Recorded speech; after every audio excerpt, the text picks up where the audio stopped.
बिस्मिल्लाहिर्रहमानिर्रहीम। Dear students, अस्सलाम वालेकुम। आज हम डिस्कस करेंगे side effects of nitrates. Angina में जो मोस्ट कॉमनली यूज ड्रग्स है नाइट्रेट्स, नाइट्रोग्लाइसरीन हुआ, आइसोसर्बाइड डाइनाइट्रेट, आइसोसर्बाइड मोनोनाइट्रेट्स। ये ड्रग्स, इसका मैकेनिज्म जो है हम लास्ट टाइम डिस्कस कर चुके हैं। Today we will discuss the side effects of these drugs, जो कि मोस्ट इम्पॉर्टेंट है। इसमें हमारे पास headache most common side effect है, पोस्चरल हाइपोटेंशन या ऑर्थोस्टैटिक हाइपोटेंशन, इसी तरह रिफ्लेक्स टैकीकार्डिया, और हमारे पास टॉलरेंस भी इसका साइड इफ़ेक्ट है, जो हम लास्ट टाइम डिस्कस कर चुके हैं कि नाइट्रेट्स जब कन्वर्ट होंगे नाइट्रिक ऑक्साइड में, उसके लिए सम एंजाइम रिस्पॉन्सिबल है, और अगर हम कंटिन्यूसली नाइट्रेट्स लेंगे तो वो एंजाइम हमारे पास एक्टिव नहीं होंगे जो कि कन्वर्ट करते हैं नाइट्रेट्स को नाइट्रिक ऑक्साइड में। तो नाइट्रिक ऑक्साइड जब नहीं बनेंगे तो हाइपोटेंशन काज नहीं होगा। ये ड्रग्स नाइट्रेट्स जितने भी है ये हमारे पास ब्लड वेसल्स के स्मूथ मसल्स को रिलैक्स करते हैं। हम प्रीवियस लेक्चर में डिस्कस कर चुके हैं ऑलरेडी किस तरह रिलैक्स करते हैं। तो जब स्मूथ मसल रिलैक्स हो जाएंगे ब्लड वेसल्स के, तो ब्लड वेसल्स डायलेट हो जाएंगे। जब ब्लड वेसल्स डायलेट हो जाएंगे तो we can use these drugs for the treatment of hypertension. लेकिन हाइपरटेंशन में मोस्ट कॉमनली हमारे पास प्रेफरेबल ड्रग्स अवेलेबल है, ये हम प्रेफरेबली यूज़ करते हैं एंजाइना पेशेंट के लिए। ये साइड इफ़ेक्ट्स आज हम डिस्कस करते हैं मैकेनिस्टिक अप्रोचेस के साथ। हेडेक हमारे पास काज करता है नाइट्रेट्स, जब नाइट्रेट्स आप लेते हो तो हेडेक काज होती है, और वो अमूमन हम कहते हैं नॉर्मल हेडेक नहीं होती, वो कुछ डिफरेंट हेडेक होती है, उसको हम थ्रोबिंग हेडेक कहते हैं।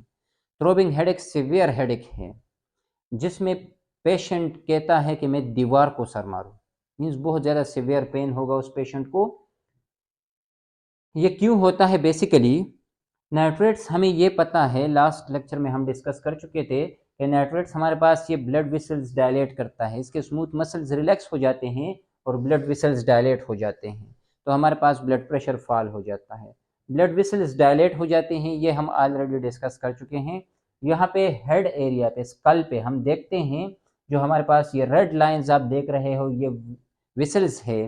तो नाइट्रेट्स क्या करता है, blood vessels are over the body जो है वो उसके स्मूथ मसल्स रिलैक्स कर देते हैं और ब्लड वेसल्स डायलेट हो जाते हैं। ब्लड वेसल्स जब डायलेट हो जाते हैं तो ये हमारे पास कुछ इस कंडीशन पे चले जाते हैं।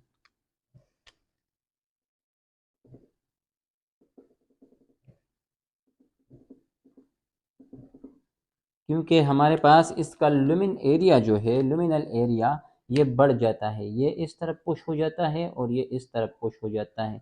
इसी तरह ये हमारे पास दोनों जो है अपोजिट साइड पे इसके वाल्स जो है, वेसल के वाल्स, ये पुश हो जाते हैं।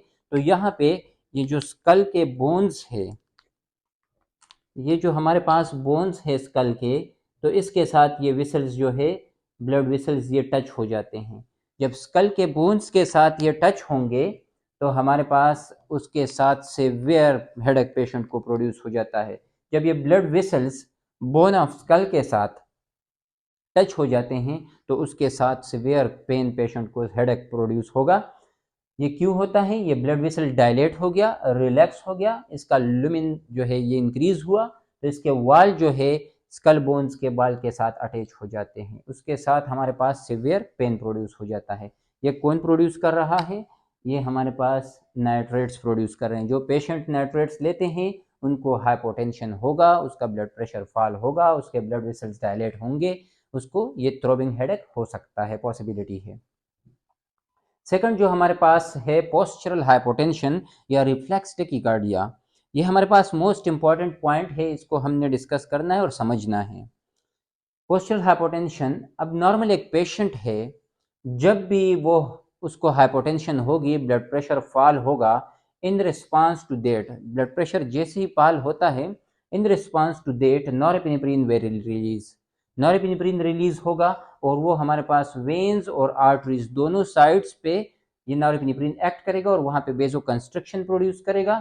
इसी तरह यही norepinephrine beta 1 receptor of heart पे एक्ट करेगा और वहाँ पे कंट्रैक्शन इंक्रीज कर देगा, ताकि जो हमारे पास हाइपोटेंशन पेशेंट में होने जा रहा है वो ना हो। यहाँ पे जब कंस्ट्रक्शन प्रोड्यूस करेगा ब्लड वेसल्स पे, तो हमारे पास blood flow towards heart increase हो जाएगा, कार्डिक आउटपुट इंक्रीज हो जाएगा। तो जो प्रॉब्लम प्रोड्यूस होने जा रहा है पेशेंट में, हाइपोटेंशन प्रोड्यूस होने जा रहा है, ये गॉड गिफ्टेड है कि हमारे पास नॉरएपिनेफ्रिन उस पेशेंट में रिलीज होगा और वो इसको कवर करेगा, कोशिश करेगा कि ये हाइपोटेंशन कवर हो जाए। किस मैकेनिज्म से? एक यहाँ पे कंस्ट्रक्शन डेवलप करेगा, कार्डिक आउटपुट इंक्रीज हो जाएगी, blood flow toward heart increase हो जाएगी, क्योंकि यहाँ पे कंस्ट्रक्शन डेवलप हो गई है। तो प्रेशर टुवर्ड्स हार्ट इंक्रीज हो जाएगा, प्रेशर फ्रॉम हार्ट वो इंक्रीज हो जाएगा। इसी तरह यहाँ पे कंस्ट्रक्शन प्रोड्यूस करेगा, तो यहाँ पे जब कंस्ट्रक्शन, तो टोटल पेरिफेरल रेजिस्टेंस इंक्रीज हो जाएगी। टोटल पेरिफेरल रेजिस्टेंस जब इंक्रीज हो गई तो हमारे पास हिंड्रेंस डेवलप हो जाएगी, जो कि हमारे पास जो डायस्टोलिक ब्लड प्रेशर है उसको इंक्रीज करती है। इसी तरह नॉरएपिनेफ्रिन ने बीटा 1 रिसेप्टर ऑफ हार्ट को स्टिमुलेट करना है, कंट्रैक्शन ऑफ हार्ट इंक्रीज हो जाएगी। हार्ट की कंट्रैक्शन जब इंक्रीज होगी तो कार्डिक आउटपुट इंक्रीज हो जाएगी, तो जो हाइपोटेंशन होने जा रहा है पेशेंट में वो ट्रीट हो जाएगा। अब एक पेशेंट है, उसने नाइट्रेट्स लिए हुए हैं।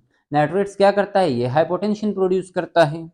हाइपोटेंशन प्रोड्यूस करता है, किस तरह प्रोड्यूस करता है? यहाँ के जो स्मूथ मसल्स है ये हमारे पास रिलैक्स हो गए और ये वाल इस तरफ पुश हो गया, ये वाल इस तरफ पुश हो गया, हमारे पास वेसल्स जो है ये डायलेट हो गए, ये वेसल्स भी डायलेट हो गए। ठीक है, अब ये वेसल्स डायलेटेड है। ये patient, normal patient, for example ये मार्कर हमारे पास एक पेशेंट है, ये पेशेंट अगर लाइंग कंडीशन में है, लेटा हुआ है, तो ये अगर लेटा हुआ है, जब ये सडनली स्टैंड अप करेगा तो उस टाइम पे ग्रेविटी के साथ ब्लड जो है नीचे की तरफ पुश करेगा, लेकिन हमारे पास ये अल्फा 1 रिसेप्टर जो है ये उस टाइम पे ये नॉरएपिनेफ्रिन ने रिलीज होना है, विद इन सेकेंड्स की बात हो रही है। नॉरएपिनेफ्रिन रिलीज होगा, यहाँ पे एक्ट करेगा, यहाँ पे एक्ट करेगा, वेजो कंस्ट्रिक्शन प्रोड्यूस करेगा, तो ब्लड फ्लो डाउन नहीं जाएगा। हमारे पास ये पेशेंट जो है इसका ब्लड फ्रॉम हार्ट रीजन वो नीचे नहीं आएगा क्विकली। ये पेशेंट तो सडनली स्टैंड अप हो गया, from lying condition stand up हो गया, लेकिन ब्लड ग्रेविटी की वजह से नीचे पूरा नहीं जाएगा, क्योंकि नॉरएपिनेफ्रिन उस टाइम पे रिलीज होगा और उसने अल्फा 1 इन दोनों पे एक्ट करके यहाँ दोनों साइड पे कंस्ट्रक्शन डेवलप कर देने हैं और ब्लड प्रेशर को इंक्रीज कर देना है। लेकिन सपोज ये पेशेंट अगर नाइट्रेट्स पे हैं, उसने नाइट्रेट्स लिए हुए हैं, ये ब्लड वेसल्स डायलेटेड है, इसके स्मूथ मसल्स रिलैक्स है, तो जब हम इसको पेशेंट को अगर हम इसको कहेंगे कि सडनली आप स्टैंड अप हो जाओ, ये जब खड़ा होगा ये पेशेंट, तो ब्लड फ्लो जो है वो नीचे ग्रेविटी की वजह से जाएगी। किसने? नॉरएपिनेफ्रिन ने रिलीज होना है, नॉरएपिनेफ्रिन इन दोनों जगहों पे एक्ट करेगा, लेकिन चूंकि ये मसल्स जो है ये रिलैक्स होंगे, ये वेसल्स डायलेटेड होंगे, तो ये हमारे पास जो है ये नॉरएपिनेफ्रिन इसको कंस्ट्रिक्ट फुली नहीं कर पाएगा, ये ब्लड फ्लो को कंट्रोल नहीं कर पाएगा, ब्लड जो है नीचे चला जाएगा ए लिटिल बिट ग्रेविटी की वजह से, तो हमारे पास पेशेंट जो है गिर जाएगा।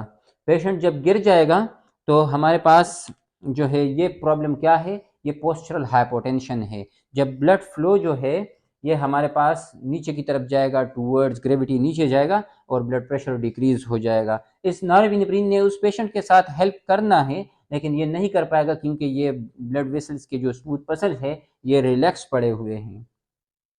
तो इसको कहते हैं कि ये हमारे पास पोस्चरल हाइपोटेंशन है।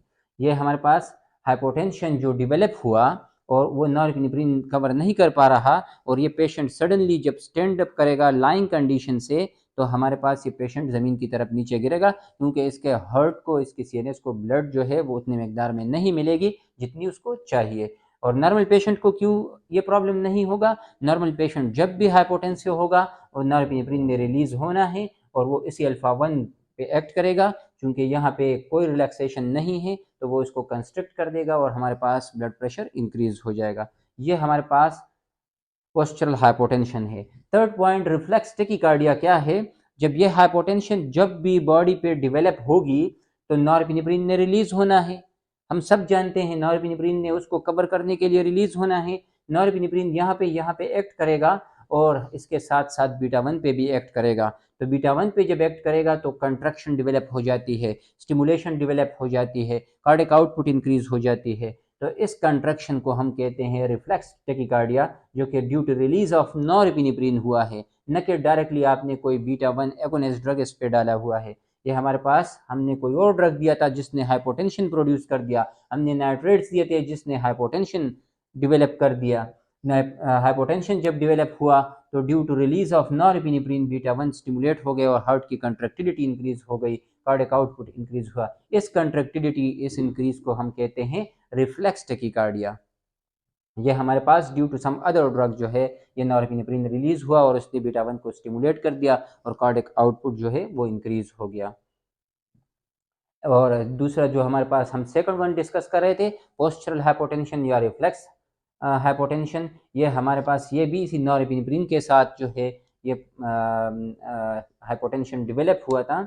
लेकिन ये पोस्चरल हाइपोटेंशन जो है ये हमारे पास नॉर्मल पेशेंट में कवर कर लेता है नॉरएपिनेफ्रिन इस नॉर्मल हाइपोटेंशन को। लेकिन ये हाइपोटेंशन जो है ये हमारे पास अल्फा 1 की स्टिमुलेशन इसमें नहीं हो सकती, क्योंकि विसल्स जो है नाइट्रेट्स ने डायलेट किए होते हैं, विसल्स के स्मूथ मसल्स जो है वो रिलैक्स पड़े होते हैं, जिस पे अल्फा 1 की स्टिमुलेशन एक्ट नहीं कर पाती। तो हमारे पास पेशेंट जो है वो गिर जाता है सडनली, जब जब भी सडनली स्टैंड अप करेगा तो गिरेगा।